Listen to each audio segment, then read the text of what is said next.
The sunlight of early autumn filtered through the clear window panes and made passing shadows on the wide fir floor of the Bender farmhouse. The family was gathered for a hearty meal, and the good smells of cooking mingled with robust conversation.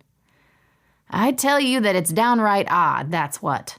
Rose's father gestured with his fork to the lunch table at large. "2 of our hens, our best layers, mind you, a goat from the Lamberts, and the sheets from old Esther Mast's clothesline, all of it missing, and dozens of other things from the community over the past few months. I say there's a thief hereabouts, and that's the truth." Rose's mother calmly passed the platter of sauerkraut and kielbasa to Rose's 2 older brothers to take seconds. Then she offered the fresh platter of airy biscuits to Auntie Tabitha, father's sister, and nodded her head as her husband sputtered himself out. "Maybe it's a Robin Hood type of thief," Auntie Tabitha ventured, her brown eyes shining. At 50, she often seemed as young as a girl to Rose with all of her romantic ideas and flights of fancy. Yet her suggestion stilled Rose's hand for a moment over the salt shaker. What would it be like to meet such a romantic figure of a man? Dark and mysterious in nature. Abram Bender shook his head at Auntie Tabitha. "Tabby, you always have had a heart of gold, looking for the best in others, but rob in the hood like the English folk tale? Taking from the rich to give to the poor, who's poor in our community? Don't we all see to each other? Nee, this is just a thief, plain and simple, and I don't like it one bit." "The weather'll change over the next month or so," Ben remarked over a forkful of boiled potatoes. "Any thief is likely to drop off in his ways once there's snow on the ground to track him." "Or her," Rose said, for some reason wanting to provoke. "What?" her father asked. "I said her. Your thief could be a female, Dad."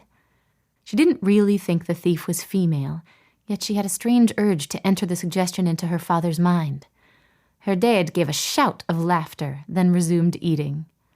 Ben turned to her with a smile while her other brother James just rolled his eyes. "Rose, no woman in her right mind is going to go thieving about," Dad said. "It's a good thing you're marrying Luke come December.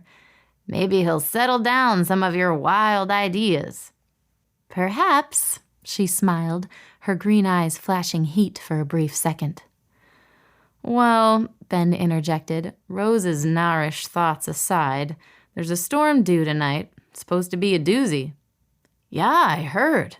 Father rose from the table and hitched up his suspenders. "Come on, boys. We'd best tighten down a few things." He bent to pat Marm's shoulder. "Danke for lunch." Then he pinched Rose's cheek fondly. "And no more foolish thoughts from you, my miss. Remember, you're to be a married woman soon." Rose didn't respond. She toyed with her fork instead, making a mash of the potato as an idea began to take shape in her head. As Rose cleared the lunch table mechanically, she avoided her auntie's eagle eyes. Ever since she'd been little, she'd felt as though Auntie Tabby could see the subdued thoughts churning inside her head, and just for a moment she wanted to debate the merits of her plan undisturbed. Still, she knew the intent look on her aunt's face and had to admit that the older woman's intuition had fended off trouble for her many a time. But today, something was different. Today, Rose wanted trouble. She drew a sharp breath at the hazardous thought, but the idea fit with her nature of late. It seemed as though her spirit had grown more restless, less satisfied with life, ever since she'd accepted Luke's proposal. She tried to pray about it, stretching her feelings out before the Lord for guidance, but nothing had come to her. Auntie Tabby caught her eye in an unguarded moment as they washed and wiped the dishes. "I'd like to see you in my room, Rose, after we clean up a bit, if you don't mind." Sure, Auntie Tabby. But I have to hurry. I'm going to bake some pies this afternoon." "Bake? Pies?" Her aunt and Mam uttered the questions in unison, and Rose concentrated on dabbing at a non-existent spot on a dish. The whole family knew that she was a hard worker, to be sure, but baking was not a skill that she possessed or an activity she particularly enjoyed.